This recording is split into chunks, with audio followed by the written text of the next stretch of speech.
नमस्कार, news 1 India में आपका स्वागत है। आपके साथ मैं धर्मराज सिंह। मुख्यमंत्री योगी आदित्यनाथ इस कोरोना के काल में लगातार एक्शन में नजर आ रहे हैं।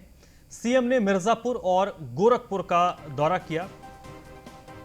मुख्यमंत्री योगी आदित्यनाथ आज मिर्जापुर गए और 2 दिवसीय गोरखपुर के दौरे पर हैं, जहां अभी वो गोरखपुर में हैं। और गोरखपुर की बात करें तो गोरखपुर में उनको एम्स में बने कोविड वार्ड का निरीक्षण करना है। सांसद रवि किशन और एमएलए राधा मोहन भी उनके साथ मौजूद रहे। अधिकारी और पदाधिकारियों के साथ वो बैठक करेंगे। आज गोरक्षनाथ मंदिर में ही मुख्यमंत्री योगी आदित्यनाथ रात्रि विश्राम करेंगे। 26 मई को कोविड अस्पताल का उन्हें लोकार्पण करना है। महायोगी गुरु गोरखनाथ विश्वविद्यालय परिसर में इस कोविड अस्पताल को बनाया गया है, जिसका कल मुख्यमंत्री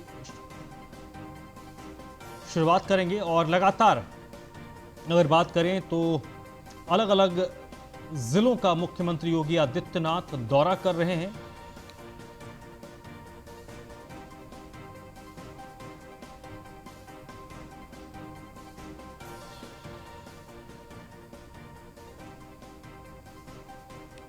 मुख्यमंत्री योगी आदित्यनाथ 3 दिवसीय दौरे पर गोरखपुर पहुंच चुके हैं। आपको बता दें कि एयरपोर्ट से निकलने के बाद वह एम्स का निरीक्षण किया, जहां पर कोविड अस्पताल बना हुआ है। साथ ही साथ बताना चाहेंगे कि कोविड अस्पताल एम्स का निरीक्षण करने के बाद जिला अस्पताल पहुंचे हैं, जहां पर उन्होंने निरीक्षण किया।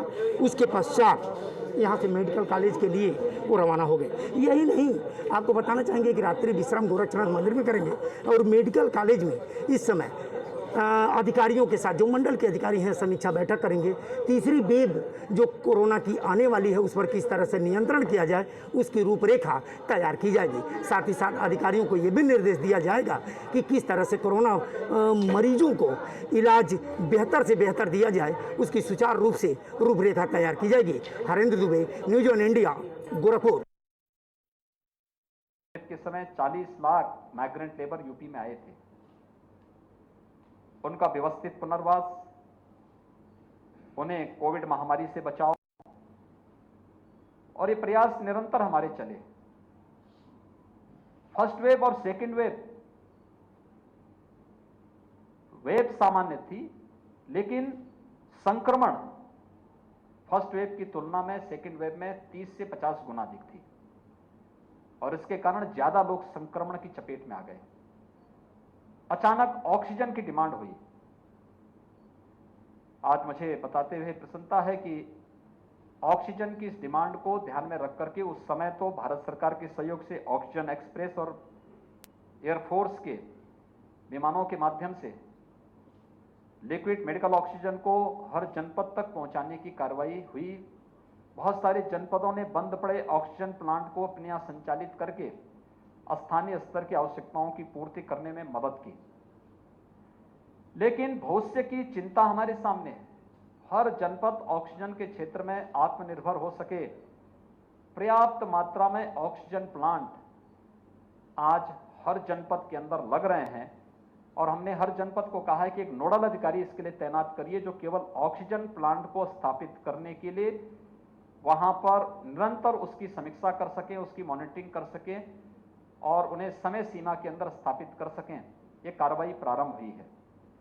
आज उत्तर प्रदेश में हम लोग 3 लाख से लेकर 3.25 लाख तक टेस्ट प्रतिदिन कर रहे हैं। 4 करोड़ 70 लाख से अधिक टेस्ट हम अब तक संपन्न कर चुके हैं। गोरखपुर मंडल ने भी टेस्ट की क्षमता को अपनी बढ़ाया है। यहां पर भी पॉजिटिविटी रेट काफी कम हुई है, और स्टेट लेवल के स्तर पर इनकी रिकवरी रेट भी 93% के आसपास चल रही है।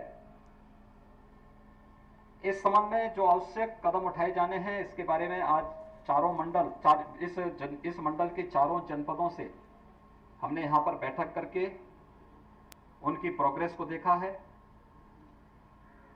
कोविड के साथ साथ कोविड से बचाव के लिए अभी जो कार्यक्रम प्रारंभ हुए हैं, फर्स्ट वेव की तुलना में अगर हम सेकेंड वेव को देखेंगे तो सेकेंड वेव में कुछ हमें अन्य चुनौतियों का सामना करना पड़ रहा है, जैसे पोस्ट कोविड केयर का।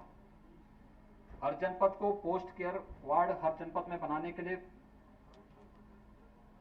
हर जनपद में पहले से तय। मुख्यमंत्री योगी आदित्यनाथ लगातार ताबड़तोड़ दौरे कर रहे हैं। कल देवरिया और कुशीनगर के दौरे पर मुख्यमंत्री योगी आदित्यनाथ होंगे। तो बड़ी खबर आपको बता दी, मुख्यमंत्री योगी आदित्यनाथ कल देवरिया और कुशीनगर के दौरे पर होंगे।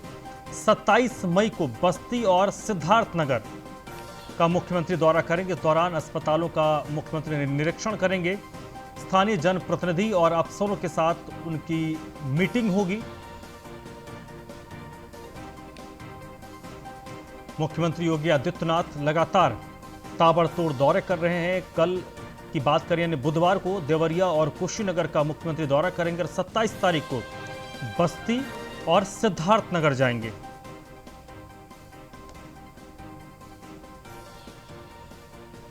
एसके वाजपेयी इस वक्त मेरे साथ जुड़ चुके हैं इसी पर अपडेट के लिए। एसके, क्या कुछ अपडेट है सीएम के दौरों को लेकर आपके पास? बिल्कुल, मुख्यमंत्री योगी आदित्यनाथ लगातार प्रदेश के दौरे पर हैं। उत्तर प्रदेश के सभी 18 मंडलों का दौरा वो कर चुके हैं और 18 मंडलों के अफसरों के साथ, जनप्रतिनिधियों के साथ सीएम योगी आदित्यनाथ की समीक्षा बैठक भी हो चुकी है, दिशा निर्देश भी जारी कर चुके हैं।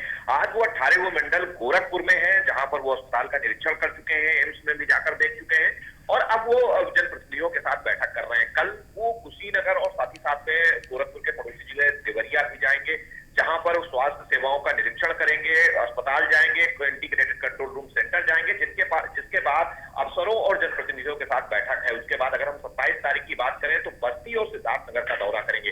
तो निश्चित है कि मुख्यमंत्री योगी आदित्यनाथ हर जिले में जाकर खुद वहां की स्थितियों को देख रहे हैं। यहाँ तक कि जो कोविड सेंटर में मरीज भर्ती है वहां पर जाकर भी उनसे बातचीत कर रहे हैं। जो होम क्वारंटीन में है उनसे भी मिल रही सुविधाओं के बारे में जानकारी ले रहे हैं। तो कहीं ना कहीं जो चीजें उत्तर प्रदेश में अप्रैल के महीने में हुई थी, कहीं ना कहीं उनको जमीनी स्तर पर देखने की कोशिश मुख्यमंत्री कर रहे हैं, जिसके लिए उन्होंने पहले भी नोडल अफसरों को लगा रखा है। 59 नोडल अफसर उत्तर प्रदेश के सभी 75 जिलों का डेटा भी जुटा रहे हैं। तो कहीं ना कहीं मुख्यमंत्री ये देखने की कोशिश कर रहे हैं कि आखिर क्या वजह थी, किन वजहों से लोगों को परेशानी का सामना करना पड़ा। इस क्रम में मुख्यमंत्री का दौरा लगातार जारी है और कल और परसों आने वाले 2 दिनों तक भी मुख्यमंत्री दौरे पर रहेंगे, जिसके बाद वो लखनऊ आएंगे और नवनिर्वाचित प्रधानों के साथ भी कोरोना को लेकर संवाद करेंगे। जी चलिए एसके, आप मेरे साथ बने रहिएगा। तो मुख्यमंत्री लगातार ताबड़तोड़ दौरे कर रहे हैं। अगली खबर भी लखनऊ से है, जहां पर भंडारण निगम भर्ती घोटाले में तत्कालीन अफसरों पर एफआईआर दर्ज की गई है। लखनऊ से बड़ी खबर है, भंडारण निगम भर्ती घोटाले में तत्कालीन अफसरों पर एफआईआर दर्ज की गई। इसमें पूर्व एमडी ओमकार यादव और पूर्व सचिव भूपेंद्र सिंह पर यह एफआईआर दर्ज की गई है। भर्ती एजेंसी एमडी नीलम पांडे पर भी मुकदमा दर्ज किया गया है। उप प्रबंधक सहायक क्लर्क पद पर भर्ती में धांधली का यह मामला है। एसआईटी जांच कर रही थी और एसआईटी जांच के बाद लखनऊ ग्रामीण में यह मुकदमा दर्ज हुआ है। सेवा मंडल के दर्जनों अफसरों पर भी एफआईआर दर्ज की गई है। ओमार सीट बदली गई थी और हार्ड डिस्क गायब करने का भी आरोप है। बताया गया कि नियमों को ताक पर रखकर 93 पदों पर भंडारण निगम में भर्तियां की गई थी। एसके वाजपेयी मेरे साथ जुड़े हैं। एसके, ये मामला कब का है और पूरा मामला क्या था, कैसे ये सामने आया था, थोड़ा विस्तार से बताइए। बिल्कुल, ये मामला बीजेपी सरकार से पहले सपा सरकार का है, जिस दौरान उत्तर प्रदेश भंडारण निगम में भर्तियां हुई थी। 93 पदों पर ये भर्तियां थी और ये भर्तियां बड़े पदों के लिए थी, जिसमें उप प्रबंधक, सहायक और क्लर्क स्तर के पद थे, जिनको भरा जाना 93 पद थे, जिनमें बड़ी सैलरी पर इन लोगों को रखा जाना था। जिस दौरान उत्तर प्रदेश में जो भंडारण निगम के एमडी थे, साथ ही साथ जो पूर्व सचिव थे, उनके ऊपर आरोप है कि उन्होंने भर्ती प्रक्रिया को, जो एक निश्चित प्रक्रिया होती है, उसको पालन करने के बजाय नियम ताक पर रखकर ये भर्ती पूरी कराई थी। साथ ही साथ जो ओएमआर सीट होती है, जिस पर विद्यार्थी अपने आंसर लिखते हैं, वो सीटें भी कई अभ्यर्थियों की गायब थी। और साथ ही साथ जो हार्ड डिस्क कंप्यूटर की होती है, जिसमें डेटा सेव किया जाता है, वो हार्ड डिस्क भी एसआईटी को जांच के दौरान नहीं मिली थी। इस पूरे मामले पर एसआईटी ने जांच की। जांच करने के बाद लखनऊ ग्रामीण में इस पर मुकदमा दर्ज हुआ है। तो निश्चित है कि इन अफसरों पर आगे की विधिक कार्रवाई की जाएगी। हालांकि इस पूरे मामले को पहले भी विजिलेंस ने जांच की थी, जिसके बाद ये रिपोर्ट सरकार के पास गई थी। सरकार ने लखनऊ में एसआईटी गठित कर पूरे मामले को दिया था। तो निश्चित है कि अब इसमें कार्रवाई की तरफ आगे बढ़ रही है। एफआईआर उन लोगों पर हो चुकी है, चाहे वो एजेंसियां हो जिन्होंने लोगों को प्रोवाइड कराया, या फिर वो तत्कालीन अफसर रहे हो जो अफसर इस पूरे भर्ती प्रक्रिया से जुड़े हुए थे। जी चलिए, बहुत बहुत शुक्रिया आपका। कानपुर से अगली खबर है, जहां पर सतीश महाना ने पुलिस अधिकारियों के साथ बैठक की है। सर्किट हाउस में यह बैठक हुई है, जिसमें कैबिनेट मंत्री सतीश महाना मौजूद थे और अधिकारियों के साथ उन्होंने चर्चा की है। अपराधों पर अंकुश लगाने, अपराधियों पर प्रहार और जनता में व्यवहार सुधारने को लेकर इसमें पुलिस अधिकारियों के साथ चर्चा हुई है। इसमें साइबर क्राइम पर भी फोकस किया गया। साइबर क्राइम पर कार्रवाई करने के सख्त निर्देश मंत्री की ओर से दिए गए हैं। पुलिस अधिकारियों को यातायात व्यवस्था पर काम करने के भी निर्देश दिए गए हैं। कमिश्नर असीम अरुण ने कोरोना काल में पुलिस के क्या कुछ रोल रहे हैं, पुलिस ने क्या कुछ काम किया है, वो तमाम जानकारी मंत्री सतीश महाना को दी है। लगभग 2 माह हो गए कानपुर में कमिश्नरी की व्यवस्था स्थापित हुए। मेरा कंसर्न था कि इधर जो कोविड के टाइम में विशेष रूप से ये कोरोना कर्फ्यू रहा, उसकी ठीक तरीके से मैनेजमेंट हो, ये प्राथमिकता थी। साथ में इसके साथ ये भी प्राथमिकता थी कि जैसे जैसे कर्फ्यू में ढील होगा, वैसे वैसे पुलिस को अपनी कमिश्नरी की व्यवस्था को स्थापित और सिद्ध करने के लिए मेहनत करनी पड़ेगी। क्योंकि जनता को लगता है कि पुलिस कमिश्नरी सिस्टम जब बन गया है तो इसका मतलब बहुत बड़ा सुधार की अपेक्षा है, और इसी भाव के साथ किया भी गया। माननीय मुख्यमंत्री जी ने यही सोचकर कमिश्नरी की व्यवस्था लागू करी, क्योंकि पुलिस कमिश्नरी के माध्यम से हम अपराध और नीचे स्तर के ऊपर भ्रष्टाचार को रोक सकेंगे।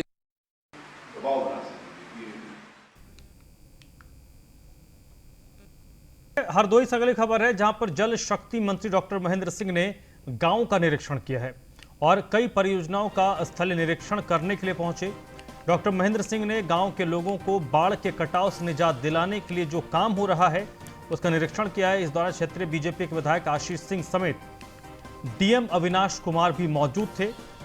बिलग्राम तहसील के कई गांव में बाढ़ से कटाव की समस्या है। बिलग्राम तहसील के कटरी, बिछोइया समेत कई गांव हैं जिनका आज महेंद्र सिंह ने दौरा किया।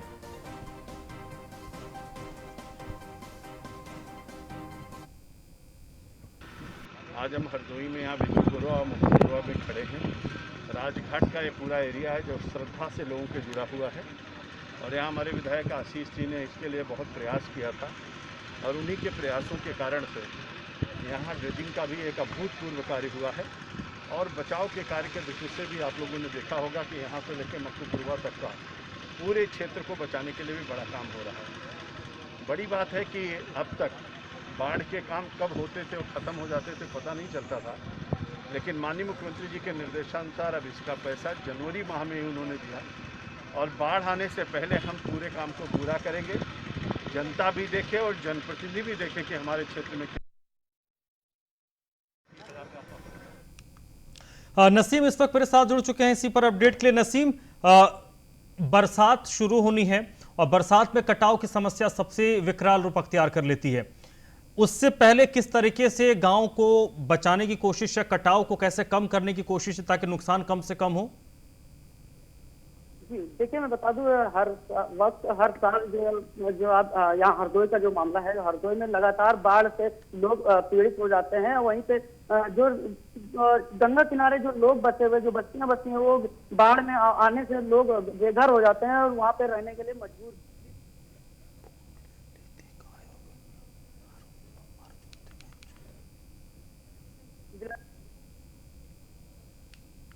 चलिए, बहुत बहुत शुक्रिया आपका। रायबरेली जिला अस्पताल में अपने साथी फार्मासिस्ट और नर्सों के साथ मौजूद स्वास्थ्य कर्मी हाल ही में सरकार द्वारा किए गए शासनादेश के खिलाफ विरोध प्रदर्शन कर रहे हैं।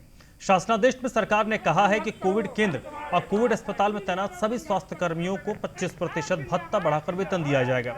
इस आदेश के खिलाफ राज्य कर्मचारी संयुक्त परिषद ने सभी स्वास्थ्य कर्मियों को बढ़ा हुआ भत्ता बढ़ाकर देने को कहा है, क्योंकि इस महामारी के दौर में जिला अस्पताल से लेकर सीएचसी, पीएचसी सभी केंद्रों में तैनात स्वास्थ्य कर्मी निष्ठा के साथ काम कर रहे हैं। जिला अस्पताल में डिप्लोमा एसोसिएशन के अध्यक्ष सुरेश चौधरी ने कहा कि शासनादेश गलत है, सभी स्वास्थ्य कर्मियों को बढ़ावा चाहिए। हम सभी अपनी पूरी निष्ठा से अपने केंद्र में मरीजों की सेवा कर रहे हैं। इसी बात को लेकर आज हमने शासनादेश की प्रतियां जलाई हैं।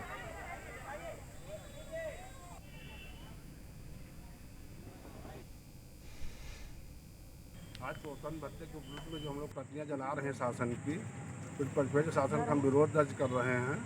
हमारे पूरे जिले के फार्मेसी कोविड में लगे हुए पूरा काम कर रहे हैं, लेकिन कोविड हॉस्पिटल छोड़ के जिला अस्पताल, periphery, CHC, PHC total pharmacist engage है उसमें, तो कार्य कर रहा कोविड संबंधी।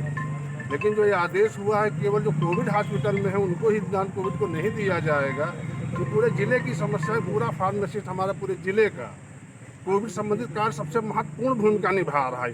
आज हम लोग इसलिए प्रदर्शन कर रहे हैं कि सरकार ने पहले वक्तव्य दिया कि सभी कर्मचारियों को प्रोत्साहन राशि दिया जाएगा।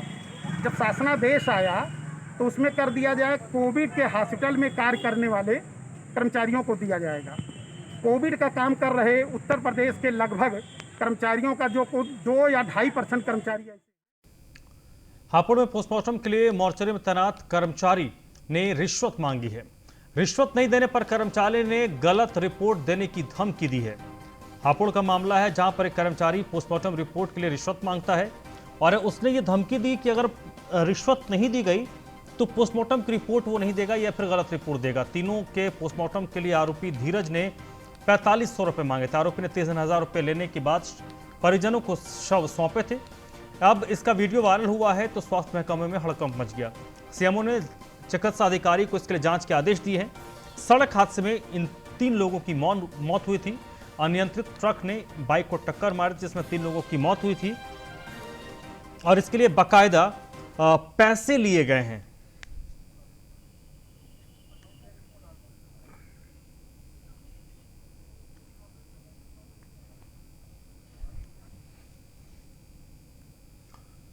तो हापुड़ का ये मामला है जहां पर एक वीडियो वायरल होने के बाद स्वास्थ्य महकमे में हड़कंप मचा हुआ है।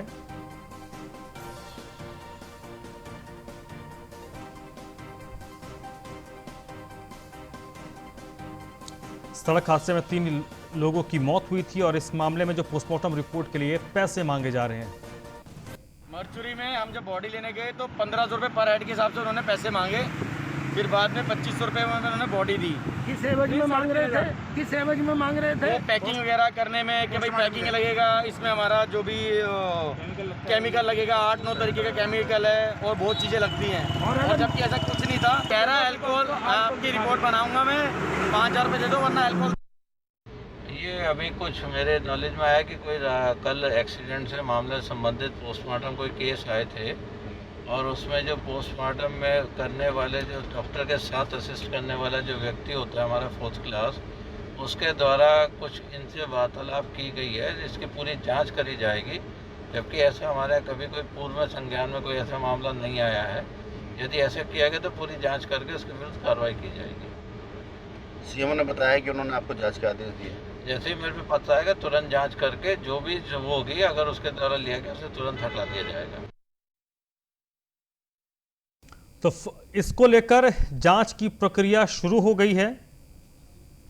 मोहम्मद ताहिर इस वक्त मेरे साथ जुड़ चुके हैं। मोहम्मद ताहिर, क्या कुछ इस जांच में निकलेगा और कब तक कोई डेडलाइन दिया गया है कि जांच कब तक करना है? जी आपको बता दूंगा, हापुड़ प्रशासन का रवैया इतना ढुलमुल रवैया है। उससे पहले भी कई बार ऐसे मामले आ चुके हैं जिसमें अधिकारियों ने जांच की और जांच फाइलों में दबकर रह गई है। इससे पहले भी कई बार ऐसा हुआ है, जांच की और जांच फाइलों में दबकर रही है और अधिकारियों ने कोई कार्रवाई नहीं की। ये मामला भी जो पैसे वीडियो वायरल हुई, पैसे वाला मामला सामने आया, उसके बाद अधिकारियों ने जांच जरूर की है। अभी देखने वाली बात होगी कि इसमें जांच में अधिकारी जो स्वास्थ्य अधिकारी वो क्या कार्रवाई करते हैं। चलिए, बहुत बहुत शुक्रिया ताहिर आपका इस पूरी बातचीत के लिए। नोएडा में बेखौफ बदमाशों का आतंक जारी है। कार सवार शख्स पर बदमाशों ने फायरिंग की और इस फायरिंग में कार सवार युवक बाल बाल बच गया है। तो नोएडा का यह मामला है जहां पर अपराधी बेलगाम है। आज एक कार सवार युवक पर फायरिंग की गई है। फायरिंग के बाद मौके से बदमाश फरार हो गए हैं। फिलहाल पीड़ित की तहरीर पर मुकदमा दर्ज किया गया है। नोएडा के थाना 49 क्षेत्र के सेक्टर 74 का ये मामला है जहां पर ये फायरिंग की गई है और ये देखिए तस्वीरें हैं।